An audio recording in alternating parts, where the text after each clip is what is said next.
você como alguém que sempre ousou sonhar e acreditar nos sonhos de Deus.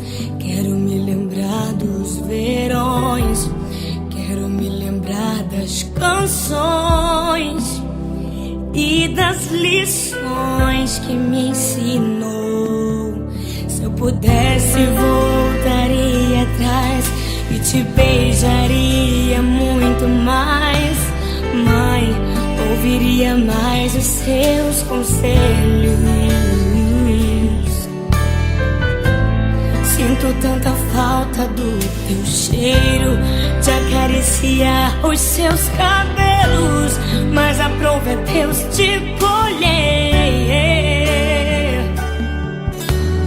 Minha esperança é